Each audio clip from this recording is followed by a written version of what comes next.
Welcome back, guys, to episode 17 now of Outer Rim Broadcast. We have a very sad piece of news that hit. Shauna Terpsik, costume designer for Ahsoka and The Mandalorian, died. Rest in peace. R.I.P. It's always sad to hear. It was great work. We lost her and Ray Hey, Stevenson. That one hits hard. That sucks. But yeah, so we're gonna be talking about episodes 7 and 8 of Ahsoka. Both very good episodes. We figured we would just do both episodes at once because it really is just a two-part finale, and they kind of go hand in hand. So exactly. Yeah, episode 7 was not like too much happened, but it was pretty good. Especially seeing more Ezra, obviously. Yeah. But one of the key takeaways from that episode was Ezra fighting without any weapons. That was dope. Just straight up using the Force. Yeah, that was pretty sick. My favorite part was when he is using the Force against Shin's lightsaber, and you can see the distortion come off of the lightsaber. Dude, and that episode alone just showed how good of an actor Esman Esfandi is. Yes. Esman Esfandi, dude. Oh my god, the part where they get surrounded and he's like, wait. We can talk about this, right? Total Ezra thing to do too. Dude, Ezra's literally done that so many times. It's so funny. And then Sabine's just already there, ready to fight, and he's like, wait. Yeah. And then we had a certain somebody say that he wasn't in character, which was incredible to hear. I don't know. I just stopped paying attention to that because I'm like, whatever. But then later, after when he was talking about the episode, he was saying that Esma and Esfandi did a really good job. So I'm like, dude, pick a side. He saw the comments rolling in. Yeah. But overall, episode 7, obviously, in the moment was a great episode. Episode 8 comes out. And then we get to see Ahsoka and Ezra finally reunite, which was nice. The little hug. Yep. The little laughter. It almost felt like behind the scenes shot. Like between the actual they're not really actors. even acting. Yeah. But then in that episode as well, we have Baylan telling Shin to go, on her own path away from him because his destiny's bringing him into a different direction. It was pretty interesting. And you could see that fear in Shin when all the soldiers were leaving and it was just her and Ahsoka, Sabine, and Ezra. And then she looked like she actually thought about Ahsoka's proposal for a second when Ahsoka was like, just come with us. Kind of thing. She definitely did think about it. She definitely sat there for a second and was like, first of all, I'm in another galaxy. I have no idea where I am. I have no ship. I have no nothing. I'm stuck here. She no longer has Baylan, Yeah, so I might as well be with somebody else. And she said, nah. So I don't know, again, coming to episode 8, there was a scene where she is on the Howler and ignites her lightsaber over her head. I don't know if that's a sign of endearment, hey, just let you know we're cool. I'm not going to join you yet, but we're cool. I don't know if that's how I took it. To me, it was almost like I'm the boss now, kind of a thing. You think so? Yeah, because they kind of, not that they're scared of lightsabers, but it's kind of like a oh, look at that kind of a thing. Yeah, like a so she's definitely gonna, if she wasn't running it from that scene, she will eventually be running them for sure. We'll have to see. Yeah. But yeah, so episode 7 ends. It ends with the Hu Yang picking them up. Yep. Repairing the ship. Also, we just skipped over this, but we had Baylan and Ahsoka part 2 fight. Which was a lot different because Ahsoka was actually her being herself. Yep. Since after the whole Anakin stuff, and so that was nice to see. Obviously they're you can tell a little bit that Ahsoka is obviously more powerful, but because of how strong he is why it's kind of like an even playing field. It's just sheer but also, power. Ahsoka stopped fighting anyways to go to Sabine and Ezra, and then he obviously didn't want to continue fighting because he's got his mission. Yeah, again, he doesn't on. care about any of this stuff. He really used this. doesn't, He yeah. used this as a trip to get closer to what was calling to him across the galaxy. Or You're in my across way, across the so universe. move aside, please, is what he's basically saying. Or we're gonna square up. Yeah, he's like, I'll help you because you can get me to where I want to go, and then I'll never see you again. So I don't really He care. even said like, he was like, well, I forget the words he said, but he was basically like sad that he had to kill a Jedi. You remember that? Yeah. In, like episode 2. It's that he's been following No, that he like said principle the whole he's like, time. that would be a shame. I think is what he said. Or say it would be a 'Cause shame he or doesn't something like like needless that. violence. No, and again, he's not a Sith either. He's in between. He understands the Force and both the light and the dark, but he doesn't choose to let one or the other completely engulf him. Granted, he bends the Force to his will, which is what the dark side is. I kind of like the term. I kind of like the term dark Jedi. I saw some people throwing that term around. Yeah. Like, I don't really like talking about like middle grounds between light and dark because like George Lucas has like said There really is no middle. yeah. It's one or the other. He's And not if like you're using he's dark- not yeah, he's not dead center in the middle like, oh, you're a gray Jedi, which is again not real, but he is knowledgeable in both the light and the dark. He chooses to sit more in tune with the dark side, but again, he doesn't follow the old rituals. But he of keeps the Sith those and everything. ideals, even though he talks about how much they were not bad, but like wrong.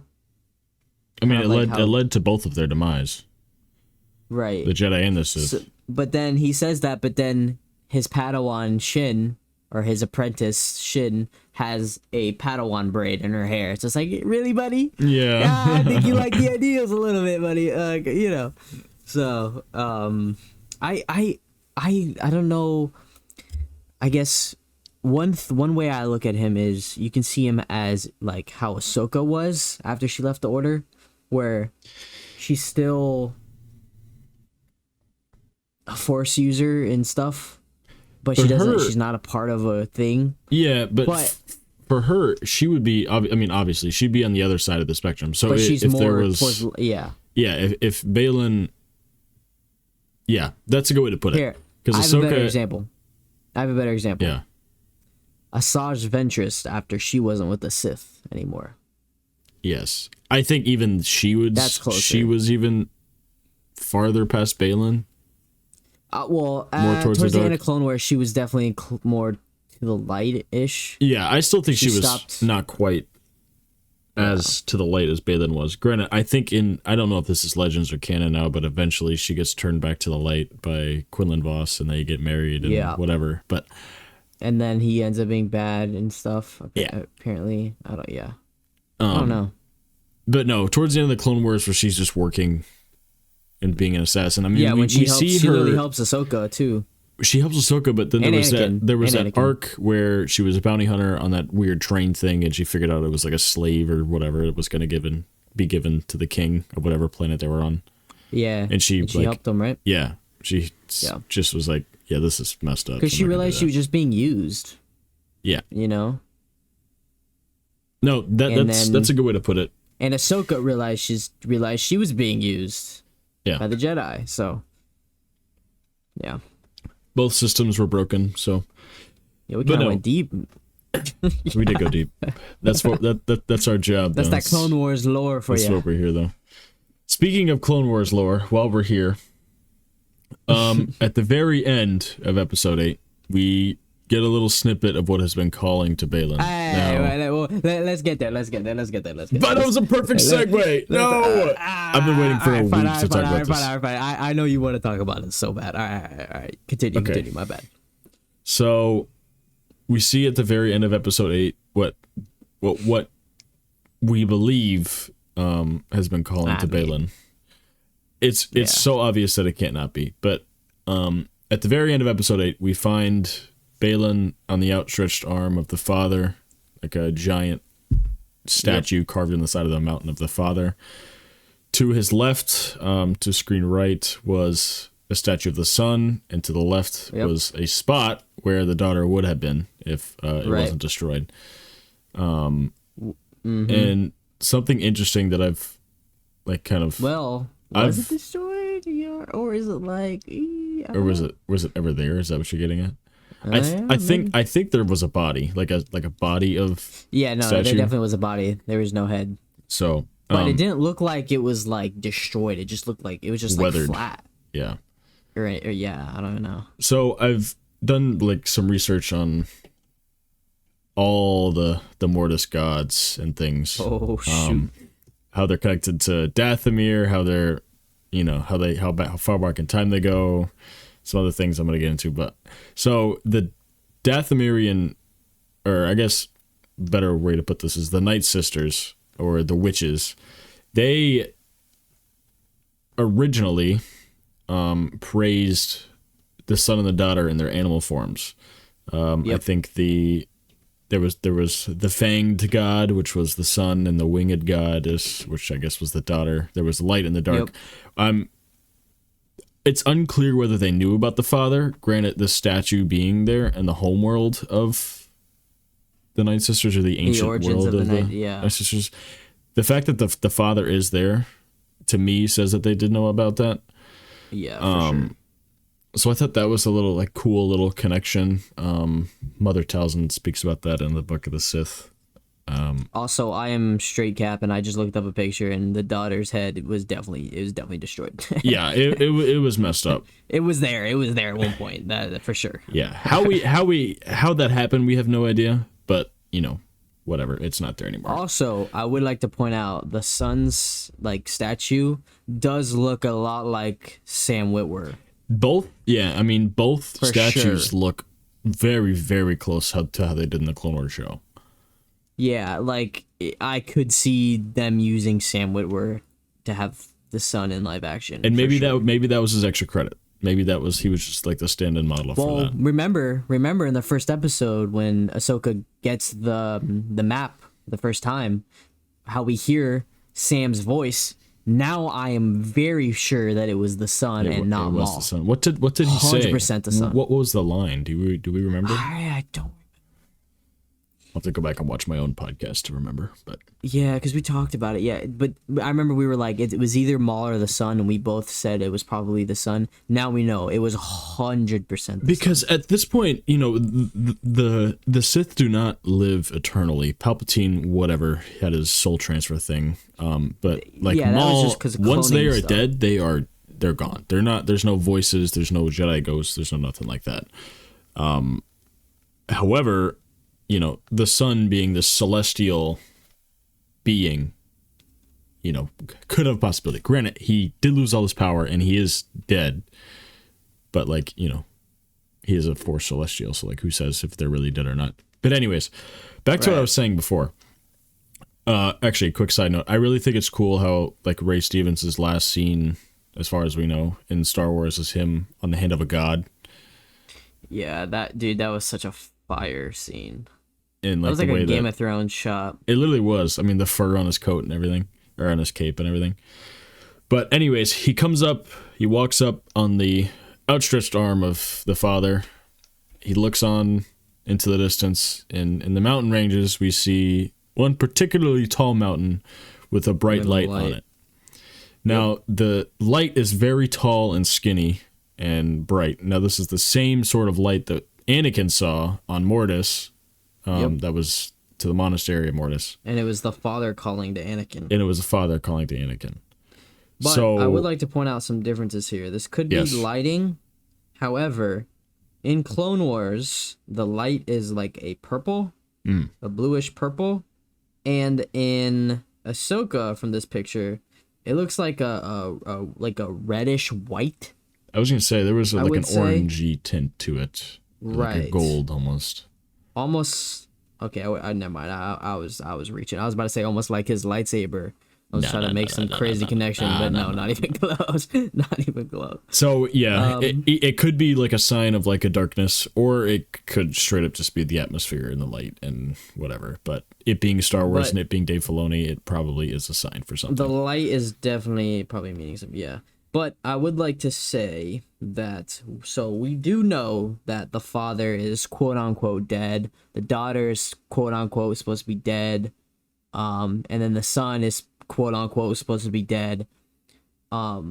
So I do think this is going to be Dave's version of Abeloth. I was gonna get into that. Now, I something have. else I want to mention is you know how on the like the temple where the Night Sisters and like Thrawn are stationed and stuff. Yes. You know how there was the writings that was Zepho writing, and it was talking about Kujet, like praise Kujet and all Yeah, that. the dark Zephyr. or Kujet whatever. was one of the first beings to ever fall to the dark side, and now the Zepho is very important because the Mortis gods were once Zepho. Like And- like in bodily, like in Yeah, physical they form. were Zepho. They Oh. were Zepho at one point in time. Before Interesting. they became the Mortis gods. And so, my theory is if this is Abeloth, or, you know, Dave's version of Abeloth, I would not be surprised if Kujet was Abeloth. That it was Under, like, a different name. like a merge, a merge of two characters, and that's why they're saying praise Kujet and all that. So that would say, to me, that would mean that this planet is kind of like a dark side planet. You know, Oh, like totally. Exegol is kind of like Yeah, a dark side. yeah, totally. So that would also support why the daughter's head isn't clean off. You know what I mean? Like the Right. light has been defeated. So yeah, I mean So- the fact that And also the Night Kujet- Sisters are kind of dark. yeah, they are. No, that they are. It is the dark side. The fact that Kujet is like inscribed on things makes me think that that's what they're gonna go with. But Yeah. just for completeness, we'll go through the. I swear to God, I watched like 4-hour long videos of Abeloth and like how it plays into all this. It's really bad. Just for completeness, we'll go all the way back. We'll go through the EU and legends and everything, and kind of go through. So, the Mortis gods. Obviously, you have the father, the son, and the daughter. They originally weren't on Mortis. They're originally on some jungle planet. I don't think we were ever Right. given a name. They all lived, whatever, as they did. And Abeloth, I forget her original name. I don't know if we ever. She was the mother. Yeah, I don't know if we ever heard it, but she was a servant for the family, for the Mortis gods. And, you know, who knows if there's actually like a love thing involved with the father. But anyways, she was a servant, and she was able, without the Force or without any powers, she was immortal. She wasn't like, she wasn't like an actual god. She was just a person. But without any power, she was able to kind of quote unquote tame the son and the daughter, and like keep them from fighting and keep them from being, always at each other's necks. And she was able to do this just by being that mother figure that like they both wanted. And specifically with the son, like she was able to like direct his dark side energy into like carving canyons and stuff like that to the planets. And he had a respect for that, so he didn't want to like cause any problems. Right. So, eventually she has this perfect life. She's living with these gods, her quote unquote kids or whatever. She's scared of, being alone and all of these things, which is why she was a servant for them, because she wanted to have company. And she realized that she's mortal, so she's getting old. She's losing her grip on the kids. And so what she does is she bathes in the pool of knowledge. Yep. And she drinks something or does something else. There was two things. There was one like light side force It nexus, was and there was dark she side drank force from nexus. the font of power and bathed in the That was pool it. of knowledge. Yeah. Yep. She did those things, And obviously, her being mortal, she was never supposed to do those things. So she was never Right. supposed to get that knowledge. She was never supposed to get that power. So it kind of like cursed her and it changed her. So she grew to like an indiscriminate height.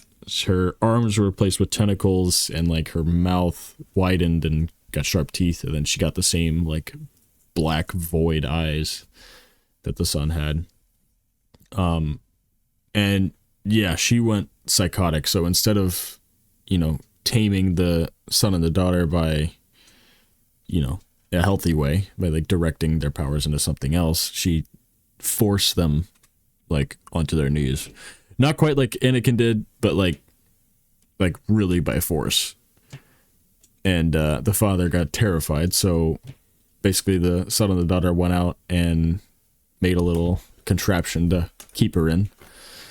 And Right. shoved her in the deep core of the galaxy. This being the Star Wars galaxy at the time, this is probably where it transitions off to like, oh, they really banished her to another galaxy. I could see that, yeah. But that, and like she was, during this time, she was, abolished for thousands of years before she would eventually escape somehow. Right, but she because was, they left around that planet and just dipped. yeah, no, they were like, we're not dealing with this, so they just left.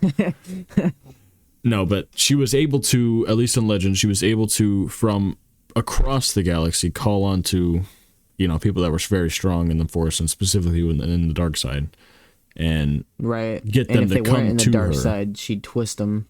Yeah, she would make them go insane, like actually insane, and she would kind of force them and like make them to come free her in exchange for like whatever. So eventually she would free her then, but she was able to do the soul transfer thing, but to another level.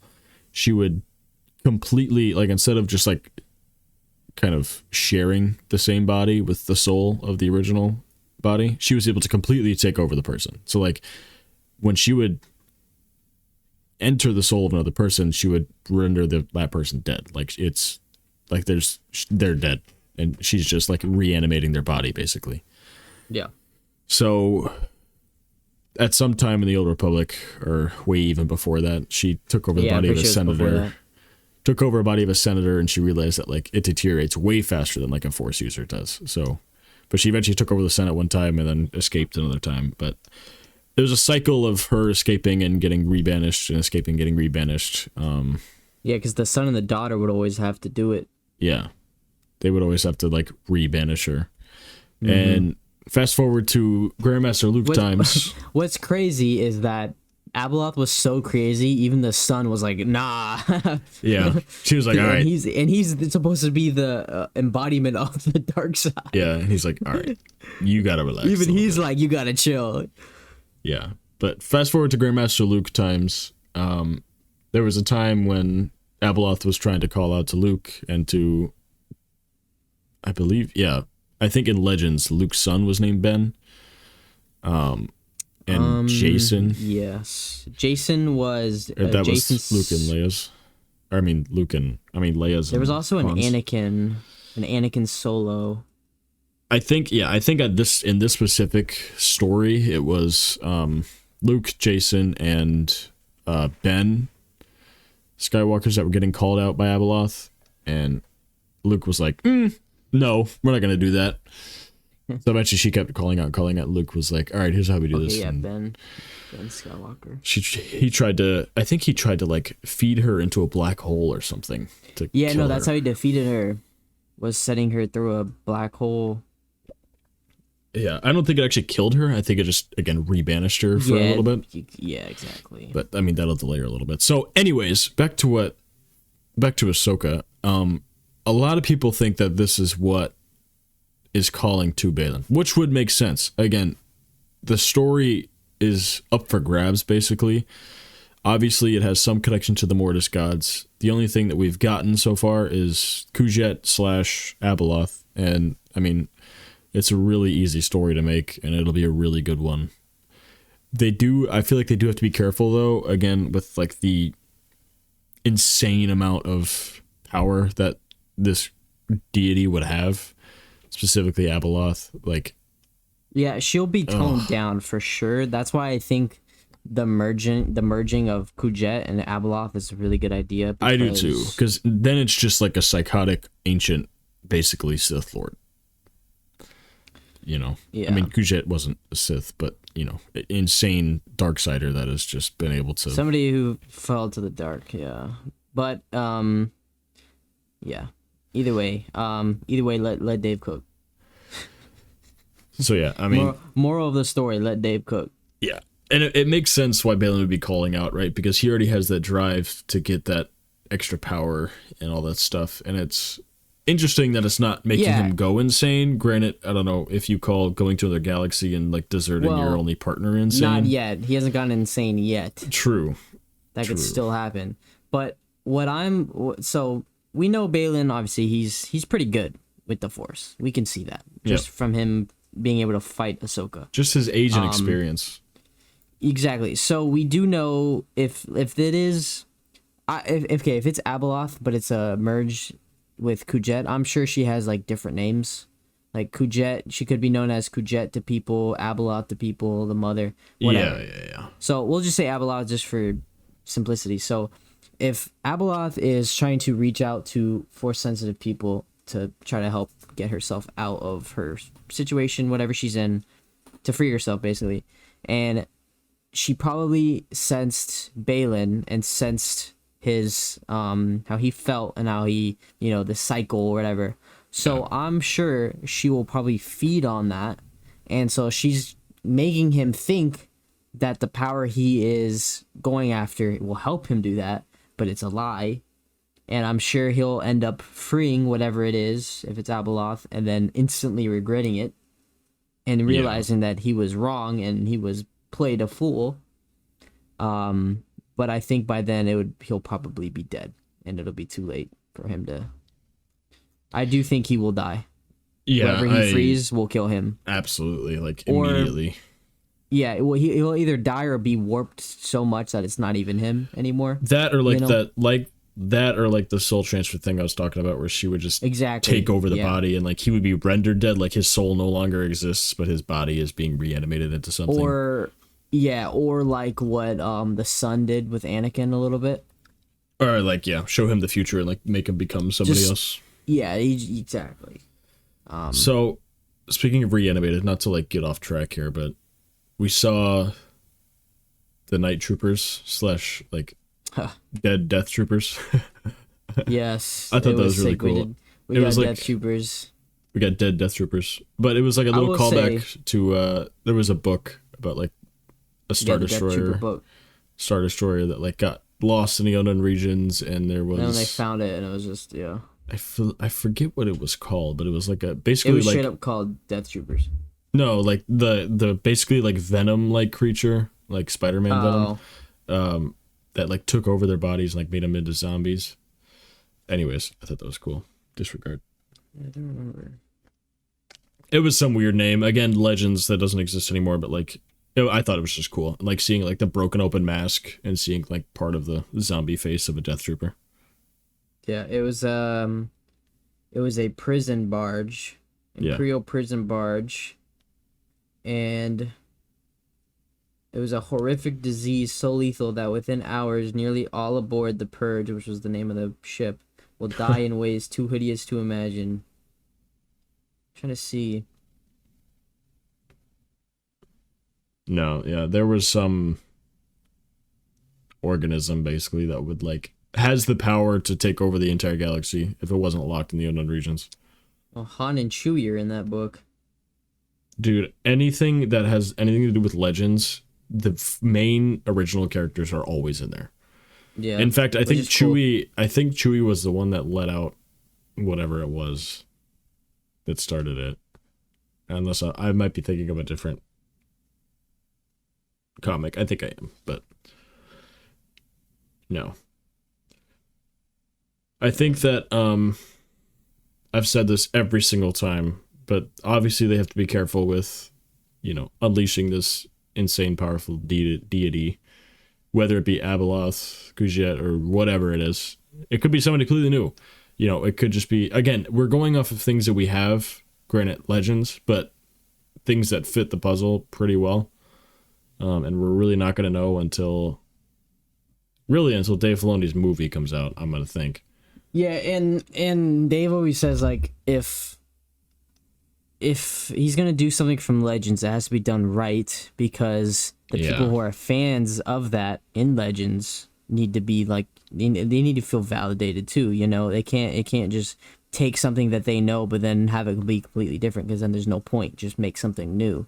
Right. Like with Thrawn, like he was thinking of a character to have, like, to do like an officer in Rebels that was super smart, but then he was like, why should I just, we can just use Thrawn and do him right.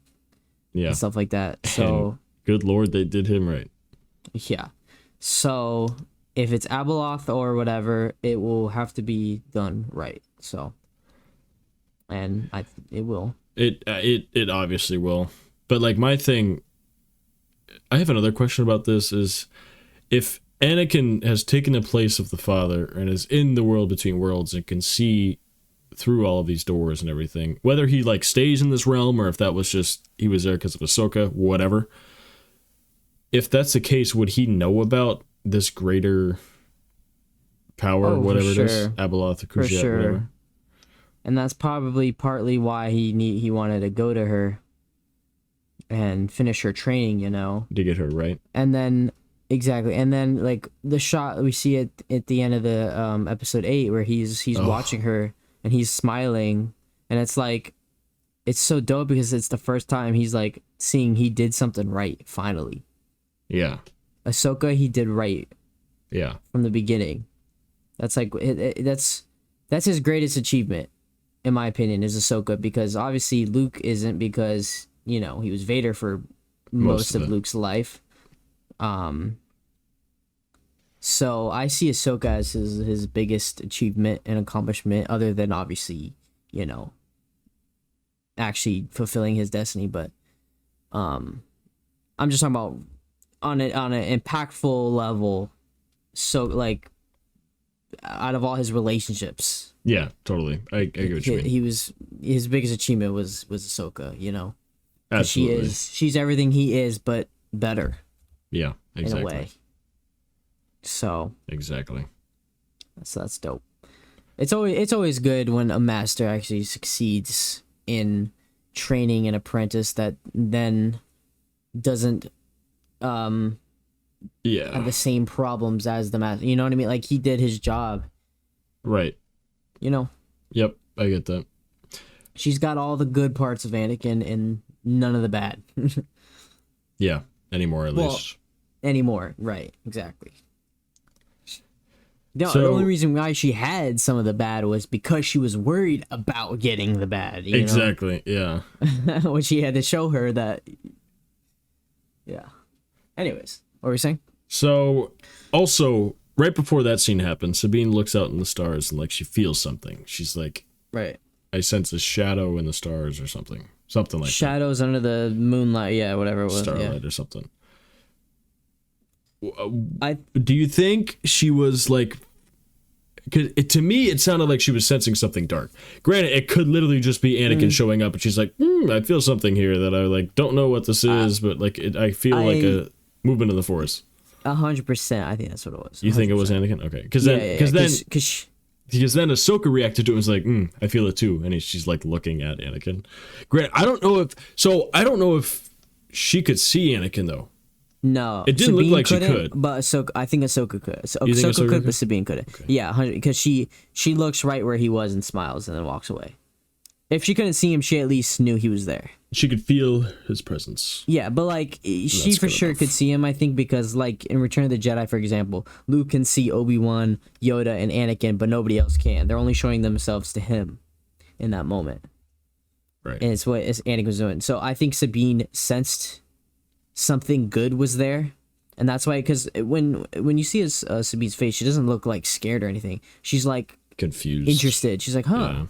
But it wasn't like anything negative. So I think she could sense something there. Okay. And then it gets revealed it's Anakin. That makes sense. I was thinking that. I just wanted to run it by because I was like, shadows infer something dark. It would make... Well, it's because it was nighttime. Yeah. But right. Like, how is her shadows? I do get your point. Yeah, I do get your point. But like, you've got the most powerful Force user ever, technically. Period. Ever. Right there. Done. In front of you, you're gonna sense him if you have any inkling of the Force. You know what I mean? I thought it was really cool too that we got to see like her actually using it in like a good way. Like she did it brought the exact saber same way Luke did. It's so dope. She brought the saber to her, called it to her to basically save her life. And then pushing Ezra up. And like both of those things were attached with emotion. And I think that's what she was able to draw from, which again, dangerous. But like if that's what you need to use, then by all means. It was also just confidence, finally. Confidence for sure, especially with Ezra. The push especially was. Yeah, she was like, I got you. And That's very Ezra Sabine. was like, all right. Because him and Kanan would do that. Yeah, but again, Ezra knows Sabine as, the Mandalorian. Right. That doesn't understand the Force, and now she's gonna force push you off a cliff. And he saw her struggles in being trained as a Jedi before. Yeah. But I want to point out how very in character it is for Sabine to pull her lightsaber to her one time and then be like, "All right, I can push you." Yeah, right. Gap. I did it once. Sabine. Now I'm gonna push you 300 feet in the air. That's that Mandalorian stubbornness, but also that Sabine stubbornness that she's always had. It's so funny. Yeah. And then Ezra's just like, all right, let's do it. And then when he pretends to be the stormtrooper again, walking up I love that. I literally said, he's like, oh, nice. I said 2 episodes ago that I'm like, I really hope Ezra gets another helmet, just as like a full circle moment, and he absolutely did. He needs to get Enoch's he got helmet. A full suit. Oh man, if he sees Enoch's helmet, he's gonna want it. Yeah. But I just like, he picks up the comm and they're like, we're sending reinforcements, blah blah blah, and he's like, all right, yep, copy. This is him, yep. Oh, dude, I can't believe they didn't show us Hera and Ezra hugging though. I don't know why they cut. It took him so long to freaking get off the ship and take his helmet off. Like, give us something. Bro, you should have walked down without your helmet. What I do love is Chopper like realizing before anybody else, and Chopper goes up and he goes up. I was really hoping he would like hit him or something. Yeah. That means we're gonna get Ezra and Jason. Yeah, I was gonna talk about this too. Like, I 100%. I think we talked about this before earlier, but I 100% think that he's gonna train Jason. 100%, because Hera's gonna be like, I think he's got, and they're just gonna be like, yeah, you know who his father is.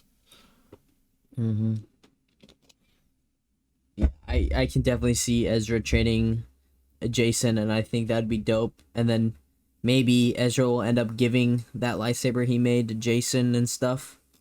Yeah. Speaking of, I thought giving him the hilt. Yeah, I said. Speaking of, I thought it was really cool how, or the emitter. I mean. Yeah, how cool it was for that all like to happen again. Like him. Yep. Him getting the experience of like a Jedi in like the peak of the Jedi Order. Like he was on the ship, making the lightsaber with Hu Yang, and he was like. Yep. The other thing too that I thought was really funny was like. Ezra was like, oh no, like I can't use that emitter, it'll make the blade too skinny. Like I thought that was like a cool callback to Rebels. Like the art style of like the lightsabers that they had were so skinny. Yeah. And then Hu Yang calling Kanan Caleb. Like, yep. He's like, oh yeah, Caleb. Yeah, because I'm sure Ahsoka had told Hu Yang that Kanan was Caleb Dune. I was wondering about that, but yeah, that was my only logical thing, because obviously, I mean, Ahsoka knew, right? Because she was there in that, yeah, like, with the wolves and all that stuff. She knew, yep. Dude. Well, she wasn't there for that part. That was when oh yeah. She was MIA for a little bit. Right. But that was before War Between Worlds. Right. Yeah, it might have been after. No, that would have been before, I think, because that's when the wolves... It was around the same time, but either way, she was... Because technically, the World Between Worlds has always happened. Yeah, you know what I mean? It's in a way, it's the weird time loop thing. Right. But either way, she was off doing whatever during all this, so she wasn't there for the wolf thing. But I'm pretty sure she ended up knowing about Yeah, I mean, it's not like because like Sabine probably told her when they were together, and that or all Ezra this probably stuff. would just would have talked to her too, be like, hey, I'm having these weird encounters with wolves that are, you know, that are basically Kanan's thing. So actually, I think now that I think of it, I think Ahsoka actually told Ezra that like these wolves might also be like Kanan's like the cosmic force basically. There, I can't remember exactly how or who said it or how they Oh, said did they it. talk about that in the World Between Worlds? No, it was like kind of while like the wolves were saying doom to Ezra, and I don't think she was at that there rock. though, It was somebody that was because she doesn't come back until the World Between Worlds episode, right, and then she right, doesn't come back after that until the season finale at the end. right. So maybe it was Hera or somebody that was. So you're tripping. No. Listen to me. There was a scene in Rebels where somebody tells Ezra that like these wolves. No, 100%, but it wasn't Ahsoka. That's all Yeah, know. I wasn't saying it was Ahsoka for sure. It I had was no probably idea who it was. Hera. I'm thinking it was Hera. It was Hera or Sabine or something. I thought it was a Jedi. But though. it wasn't Ahsoka though, because she wasn't there. I thought it was a Jedi. Because Ezra was like, "Is this possible?" And they were like, "Yeah." Like they were certain. Anyways, I just thought it was cool that he finally gets some like intel on like how Kanan was in the Jedi Order.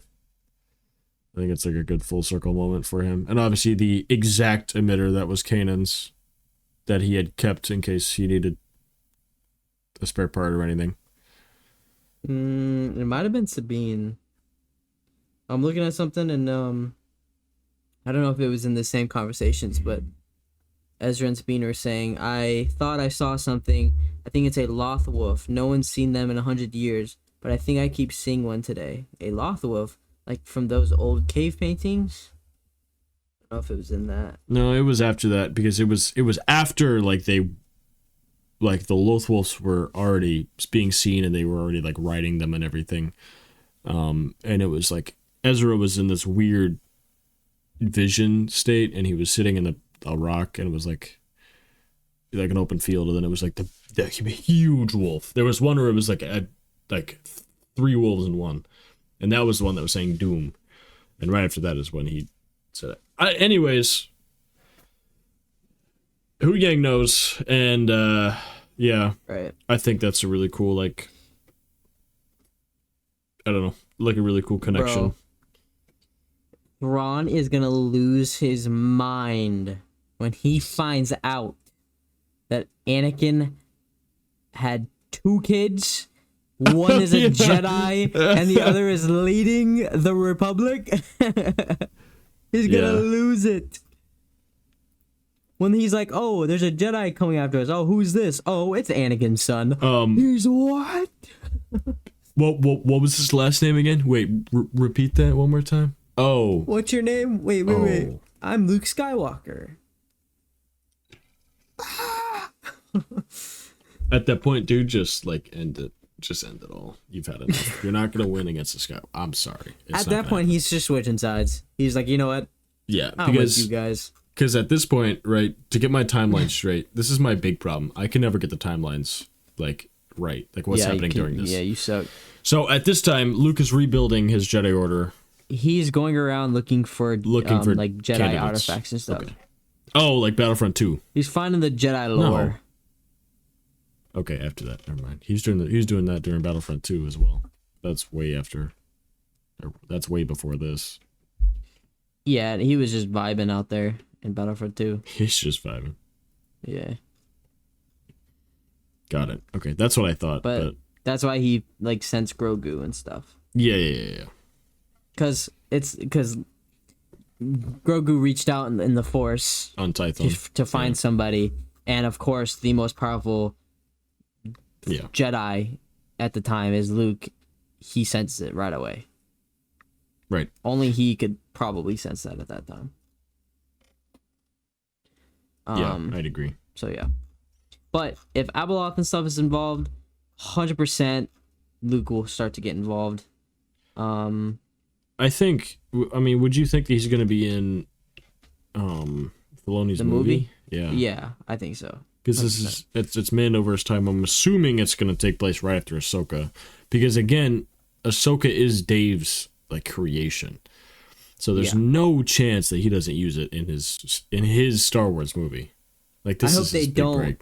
deep fake though. I hope they do go with the actor, I agree. especially for a movie. I agree. And whatever Have they you s- did for Anakin, granted it's the same actor, but whatever they did for Anakin to de-age him, they need to that's keep fine. doing that. Whether they're de-aging somebody else. Well, to they look can't like, do it with Mark Hamill when No. he's too old. No, Mark's too old. But I'm saying, like, if they do that same technology or makeup or whatever to another actor that basically has the same facial structure, we're not going to tell a difference. And I'm so for it. Yeah, the actor who's already playing him should just do it. Yeah, absolutely. It just comes out. It's just a better emotional performance when you're seeing a real face as opposed to, you know, All right, an yeah. artificial. Because it's different from. It's like when you're watching an animation and it's the emotion. That's different than a deep fake or like an AI. Yeah. Because, like, the deepfake's almost It's like... just uncanny. the deepfake's almost like plastic surgery. Like, It's just uncanny. It's like I don't know what I'm looking at. right. Granted, the Luke in Boba Fett was pretty good, but still, Yeah. I wouldn't want that for a whole movie. Give me an actor somebody somebody was trying to argue. They were really misguided. They were trying to argue for doing the deepfake Yeah. again for Luke, but used Ewan McGregor as an example. What? People were like, bro, you are proving the point that a recasting should be done. Because we would not have gotten Ewan McGregor Yeah. if they didn't recast. Granted, Or Mon Mothma and dude, like, you can't even tell the difference between the Mon Mothmas. I yeah, swear it's to insane. God. And she's a better no Yeah. no no you know no No offense, offense but to the she's original a way actors. better. Yeah. But no. And 'cause honestly, Alden sometimes gives more effort than Harrison Ford. I was going to say, Harrison Ford never liked Han Solo character. He was so confused. He's started to come around more though, especially with like Carrie Fisher's death and stuff. Sadly, Yeah. Like I just love- he's always loved his like time and like his friendships. Yeah, totally. I just loved his old interviews where he's like, George, I have no idea what I'm doing. Like, I have no idea what you want from me. He just doesn't understand it.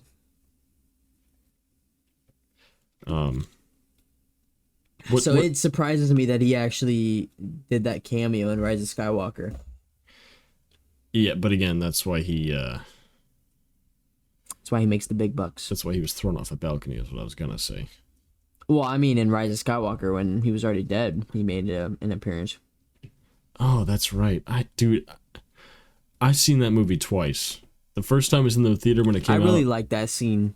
and the second one was a couple of years after that. So, remind me again, he showed up like a Force ghost or something, or was like Leia tripping? No. So Wasn't a whack? some people were like, "How is he a Force ghost?" Blah, blah. He's not actually a Force ghost. It's Yeah. just in Ben's mind. He's That's just what I thinking thought. about his father. Yeah, that's and what I it's thought. what helps Oh, him. right, on the Death Star, the second Death Star and everything.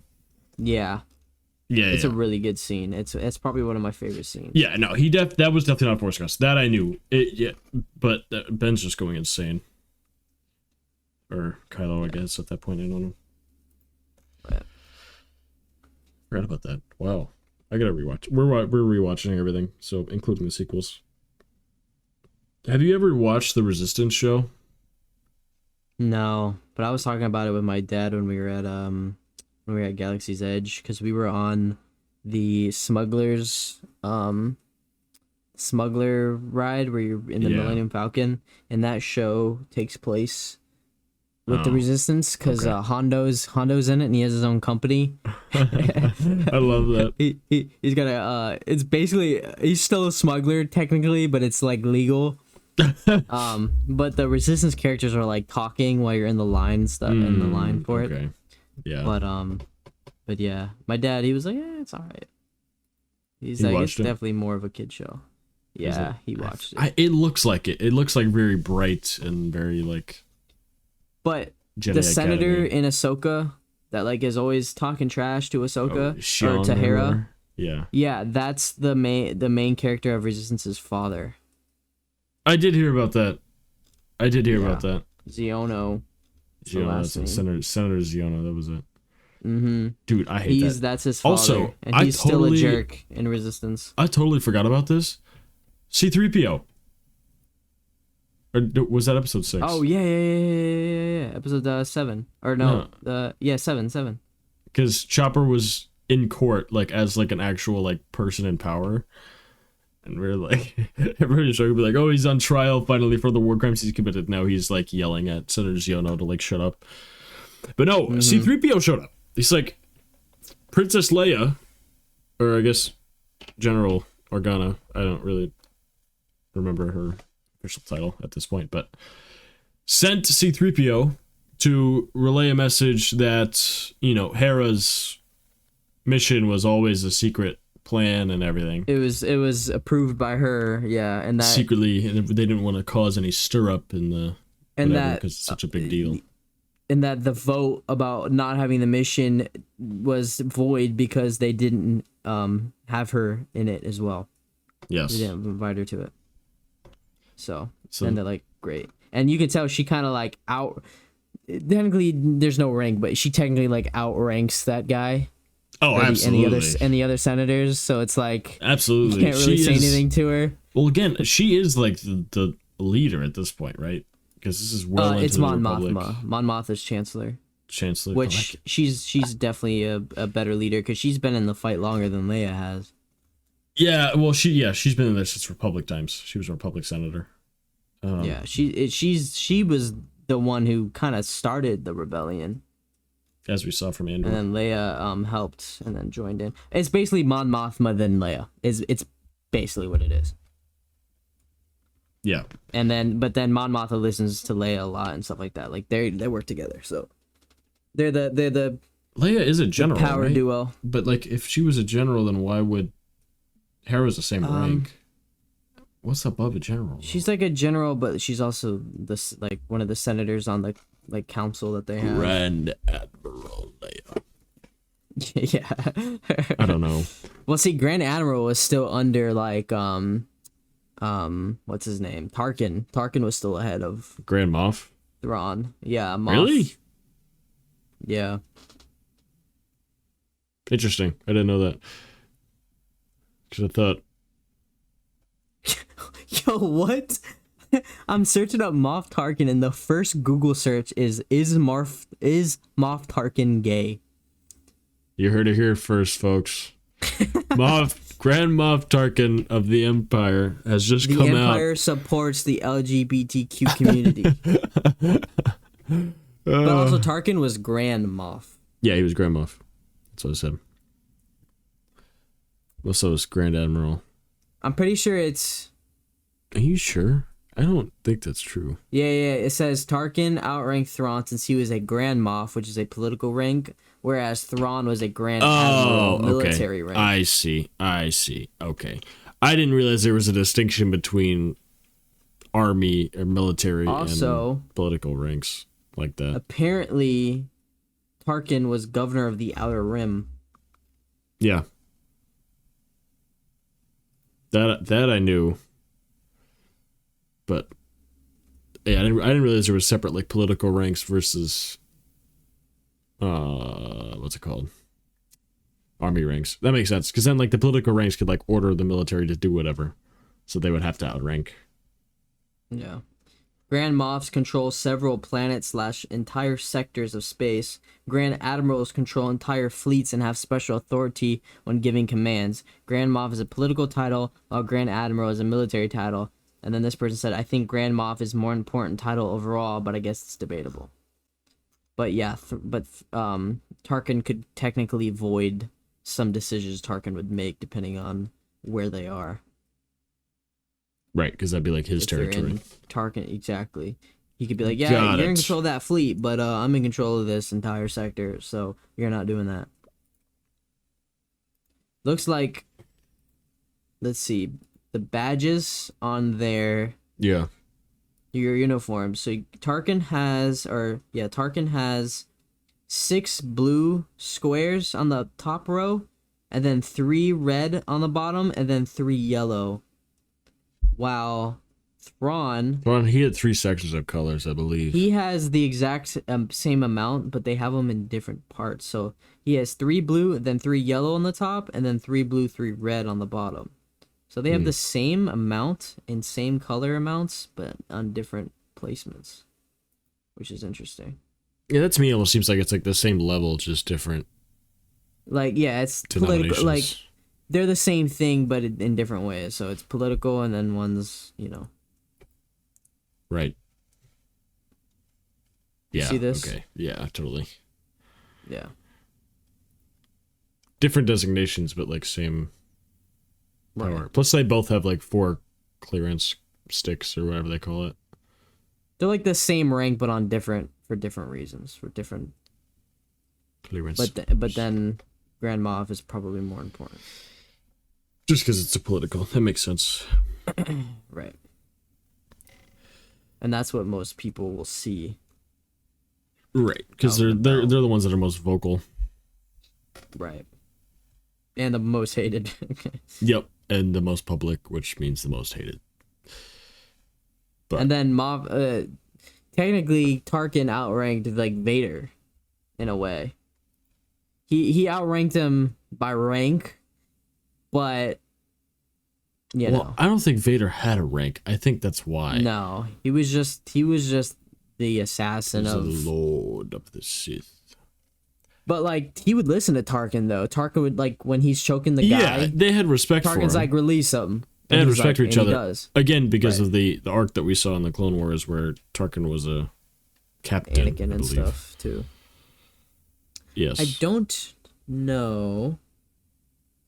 Did Tarkin know? Tarkin did know. Tarkin did know that he was Did he? Vader. Because there was, I believe it was Tarkin who was not training Vader, but like Vader asked Tarkin to like hunt him, basically. Do you remember this? I think it was in the Vader comics or it might be Legends at this point. But Vader would ask Tarkin to like hunt him down. And Vader would have no lightsaber, no weapons, no nothing. It was just him and the Force. Actually, I don't even think he was allowed to use the Force against Tarkin. I think it was straight up just like hand-to-hand combat. No, you're thinking of something else. So what it was Vader had to get a new lightsaber. No, And it's he had a to- different story. I know what you were thinking of. That sure? was yeah. It's a Okay, different what story. you're thinking of isn't the Vader comics then. I don't know what that It is. must have been an old Legends comic or something. Maybe. But yeah, it says here that, so this is canon. Tarkin reveals that he suspected Vader was Anakin through the way he interacted with the stormtroopers he commanded and how he wielded his lightsaber. He used the power of observation to get the answer he required. He didn't ask him outright. He wasn't stupid. Smart. Yeah. He chose not to reveal what he'd pieced together, as it didn't concern him. Yeah. He really did not care. He knew about it, but he didn't care because he was like, it doesn't make a difference whether who's, it has to be somebody. Why does it matter? It says, it should also be noted that while he put the pieces together, he puzzled how a great Jedi like Skywalker would become a Sith. Again, he became curious. Also, he had an appreciation for the former war hero. Apparently, Vader kind of did hate him. But Really? I guess they still had to respect. It says, did Tarkin understand why Vader disliked him? It says, it's likely Tarkin was aware Vader hated him, and if he'd pieced together who he'd been, then he'd probably worked out why, too. The Dark Lord of the Sith became known for holding a grudge and killed those whom dissatisfied him. Anakin would have held Tarkin somewhat accountable for what happened with Ahsoka. Also, it should be noted that the future Moff wanted to see how far he could push the Jedi Knight. Pushing for Tano's execution would have been one way of keeping him in check. Hmm. I don't know what that is. I think this is just this article writing about that, but I don't think Vader That's hated what they Thrawn think. or disliked him. He probably Yeah. kind of held a little bit of a grudge for kind of what he was doing with Ahsoka, but by the time he's Vader, he's too angry about other stuff. Again, yeah, I was just going to say that by the time he was Vader, he was too I mean, he hated everybody. He hated himself too much. He at hated that point himself. To even care about. He hated everybody that he laid eyes on. There was nothing in him that was like, I like you. No, there was none of that. Still somehow showed respect for his soldiers. Yeah. No. Tarkin didn't know whether he was told it or not, but anyways, he did know. I'm pretty sure Vader knew that he knew too. I'm pretty sure that was the big thing. He probably figured that Tarkin probably knew, but and he was like, didn't again, really care. Like, you're too good of an asset to. He knew Thrawn did. Well, that's another. Yeah, that's another thing. That's another weird story because again, there's so many legends, like books and. Well, that one's canon. I know, but there's comics that are like, even like Thrawn met Anakin, like in the Clone Wars. Like Anakin like crash landed on some random planet in the Outer Rim or Under the Regions or something, and Thrawn was like there. Well, he didn't crash land. They were he was looking for Padme. This is after Ahsoka left the Order already and stuff. He was trying to rescue Padme, and then Thrawn ended up joining in and helping him. Yeah, and that's how he knew that he found an ally. Well, because because his last name is Skywalker, which is the same title that they give the Chiss like navigators. Yep, who are basically Force sensitives who are navigating through the unknown regions. Yeah. But I knew your master. But yeah, the Ahsoka season 7, episode 7 and 8, very good. Definitely gonna get a season 2. People kept treating the finale like it was a series finale, and that's why they like didn't like it. It's like, no, it wasn't a series finale. It was a season finale. There's a lot more to come. They didn't want to wrap up everything. Yeah, honestly though, it's gonna be a long time until we get. It's gonna be a fat wait. Apparently, Mando season 4 is ready to film as soon as the actor strike is over. Should be closing that out. They reached a deal finally. No, the writers reached a deal. The writers. Oh, right, two different things. Yeah. So actors are next. They need to get paid, apparently. So then when that's done with, season 4 will be filming. Yeah, we're gonna be in a dry spell. Skeleton Crew comes out in December or something. I heard it looks like January. It's looking like January. Oh, great. The episode 1 description seems to have been leaked as well. Oh. Don't know if you saw that. I can read that for you right now. I did not see that leak. Skeleton Crew. It was a leak. It was that, and then it was looking like it was going to be a January release, which I'm fine with January. That's not too far. Let me pull this up. Okay, here we go. The new synopsis. So,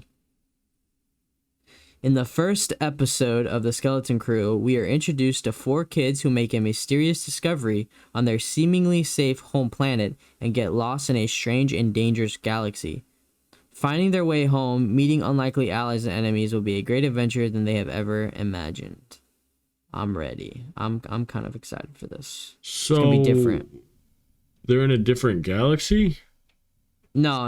It's just they've always been on their planet, so now they're, being opened up. Got it. Okay. Yeah. Got it. That makes sense. Okay, yes. It does seem exciting. It seems more like a kid show again, but I think it'll. No, apparently it's not.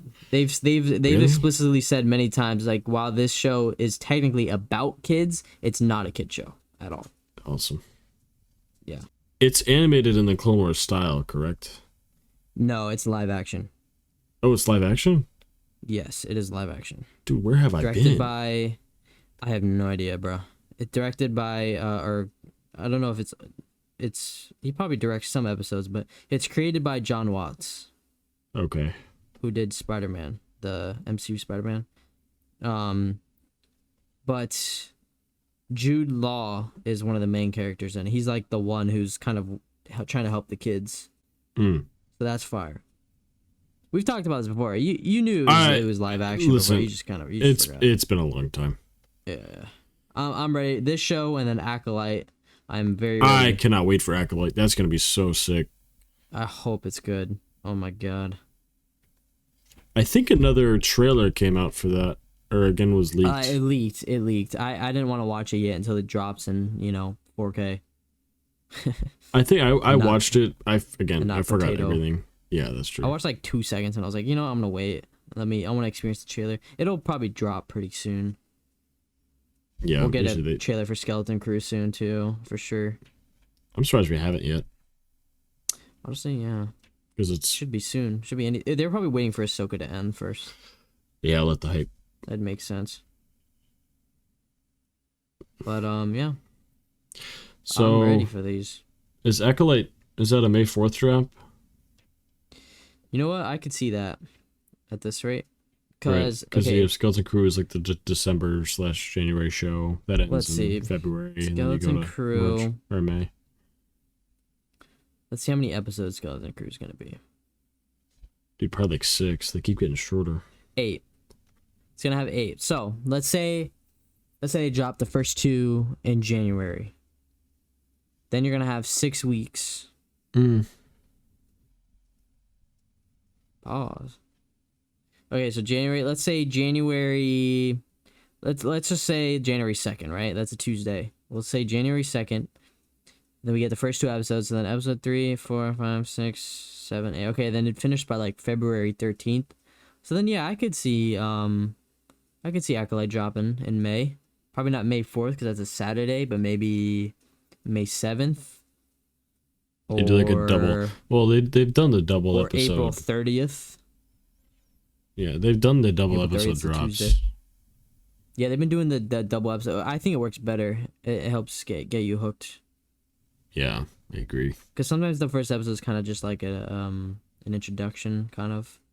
Yeah, So which is still good, but I mean, Ahsoka overall as season 1, I did not have any episodes that I hated. I did not have any episodes I didn't like. Even I Yep. liked every single with me. episode. I mean, none of it was like a filler episode, or none of it was like a transition episode or anything. It was all good content, start to finish. it's all good character development. Yeah, short term and long term. I mean, it felt great. It felt like a full arc, like a full, like almost like a Rebels arc, but instead Yep. it was like an entire season long. I just think it's so funny that we now have flip-flopped. So Thrawn and Ezra are back. Yeah. But Ahsoka and Sabine are trapped. So Yeah. funny. Also, oh man, They're right I where they're completely supposed to forgot be. mention this to you. So there was a picture that Dave drew like a long time ago, and it's Ahsoka in her, the Ahsoka the white outfit and stuff, Yeah. and then it's Sabine in her like how she looks right now at the end of the episode 8, and they're going up a mountain, these stairs on a mountain, and it's snowing because of how high up they are. And it's very, now that we're seeing the end of episode 8, it looks like they're going up where that light was coming from. I believe it, dude. So 'Cause, again- Dave had a plan the whole time. Again, Ahsoka said we're right where we're supposed to be, and Sabine was Yep. like, "You're actually insane." But again, Balin is gonna free whatever disaster is gonna strike, and Yep. again, they're there to be like, "Hey, let's not do that. Let's put it back where it came from." Mm-hmm. So, I mean, Ahsoka knows. She's like, "No, that happened for a reason. Of course we didn't make it on the ship. We were never gonna make it on the ship. We were never meant to Yeah, make she it on the probably ship." doesn't know exactly what it is yet. But No. she knows that they're there. No, but she realizes, again, with her time in the World Between Worlds, been there twice now, at Especially least. seeing Anakin, yeah. Seeing Anakin, she knows that, like, things happen for a reason, or things don't happen for a reason, And she's Yep. she's becoming this more almost Qui-Gon character that's like, we're gonna listen to the living force and try to tap into the cosmic force while we can, and kind of go with whatever the force wills me to do. And Some people that were saying, is the embodiment of the light side. Some people were saying that what if either Shin or Sabine became kind of like the canon Mara Jade? Could be pretty cool. And what? Because in Legends, Mara Jade was a little bit older than Luke at first. They ended up changing that eventually, but at first she was a little bit older than Luke, and Sabine is a little bit older than Luke. So you think they're gonna mess around a little bit? Could see it. I really. Nah, but I think Shin and Sabine are the couple. There you go. Not gonna lie, I'm for that. I've bought into the fan fiction. I'm bought it. I'm for it. Let's do it. I really, really, really, really, listen really. They're both stuck on the same planet in a different galaxy. I'm just saying. It gets lonely. Just saying. It gets lonely. Just saying. I'm for it. I think that'll be cool as hell. Let's do it. I don't care. I'm for it. All these people, that would be against that. Just say you're homophobic. Just say it. Yeah, move on. Who doesn't want to see this? You know what I'm saying? No, so what I was gonna say, I really, really don't think that they're ever gonna do a Mara Jade character in canon. I don't see it happening. I don't think that Dave would approve, and we know that George has not approved of the Mara. He hates that idea. He hates that idea. And if he hates that idea, then I really think Dave's not gonna like it. I don't think it's ever gonna be a thing. And personally, I think I'm okay with that. George won't approve. Yeah, exactly. Now, Luke having a son, that might happen. I don't, again, I don't think it's going to be the Mara Jade story. I could see that he has a son somewhere out there that maybe he didn't know about, or he was getting down like that. No, like back before he was a Jedi, like on Tatooine, there's like a slave somewhere that's now like a little Annie story. I don't know about that. I don't know. I mean, he's traveling around right now. You know what I mean? Who's to say? Let bro have a little time for himself. Plot twist: it's a Twi'lek. It's a mixed kid. No, I mean, I could see them doing something with Luke having a son, but I think it won't be a Mara Jade character. We need some blood Skywalkers out there, man. I'm just saying. Totally. I mean, I think it's not going to be a. I mean, we do have it in Ben, but like whatever. I think dead, so. He's not gonna have kids anytime soon. Nah. I think if they do give Luke a child, I think it won't be like a Mara Jade where she's hired to kill him or hired to whatever him, and then I love you secretly. I really don't think I do, but it would be different because obviously I couldn't see. Well, I could see Shin trying to kill him. Boom, there you go, did it. And then she's just struck by his charm and that. No, but I think Shin will be trying to build her own little like kind of her own thing and like try to conquer the new galaxy maybe. Really? But, I don't think she's that crazy yet. I don't know what path she's on. I don't know.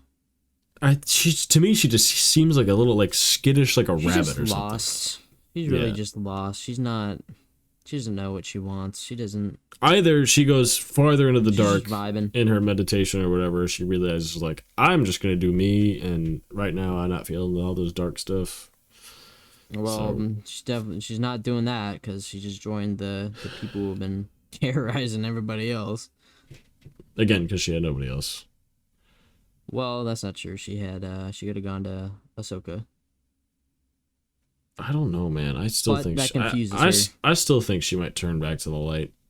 She gonna get with Sabine. Again, the light. I'm telling you. No, because Sabine again, Baylan, or I think Skull and Hati are like the two like wolves that chase like the sun and the moon, and Hati is the light one, and Skull is the dark one. I think in the mythology. Let me see which one. Is that Nordic? Skull and Hut. Yeah, it's Norse. Okay, let's see. Okay, they're not labeling the wolves. They are not labeling the wolves. I'm pretty sure Hati is the light one. Skull chases the sun, Hati chases the moon. So, I feel like in Star Wars' case, they're kind of switched. I feel like because Skull, Baylan is chasing this what he might think is the sun, and then it was a bright light on a mountain that looked like it could have been the sun. Hold on. Or Dave is cooking. listen to this. Listen to this. Dave What if is cooking? Listen to this. What if it's son, but not son? You know what I mean? What if it's SON? Oh my god. Yo. Anyways, the son is dead, so that's not true. Yo. Well, I mean, but You know what I mean? The embodiment of the dark side at the moment. None of them are really dead. Let's be real, except maybe the father. I can see the father being dead. No, that Mog dead as hell. The daughter we know is technically alive because of she saw imbued her life. We also into saw the Ahsoka. Morai. Morai. We also saw The Morai. goat. The goat. The bird, really, but the goat. That's why he's the goat. I saw somebody posted a picture of the shot of Morai sitting there, and I'm like, oh my god! And then somebody quote tweeted saying, "Imagine not being a Star Wars fan and seeing this." Yeah, so no, like just a random bird sitting there. It's like, oh my god. But yeah. Anyways, R.I.P. Ray Stevenson is really what we're trying to say. Yeah, That's really the moral of the story here. But yep. I think that's pretty much it. Pretty much covered everything we wanted to talk about, right? I believe so. I just want to talk about the Abeloth stuff because I thought that was super interesting. Yeah, of course. Yeah. Again, probably not going to be Abeloth. It's probably going to be Kujet or some It'll be other some version deity. of her. It won't be fully Legends her, but it'll probably be somebody that was like the mother, maybe. But yeah. I guess we will have to wait and see. But I think that is it. A good episode. Great Long season. one. Great season. And now I guess Skeleton Crew will be next. Yeah, That'll be fun. we're still making episodes. We're not going MIA until Skeleton Crew, but Yeah. We're gonna talk about some stuff. We'll come up with some stuff. We got to do a Battlefront 2 gaming. Got to do some of that. Battlefront 2. Robert here just dropped a bag on the Venator, the Lego Venator. Don't remind me. Bro is bankrupt, so please support the podcast so he can get that money back. You know what I'm saying? Venmo works great, by the way. But I think that is it. It was a good episode, and we will see you guys on the next episode, whenever that shall be. But Very peace well. out. Peace.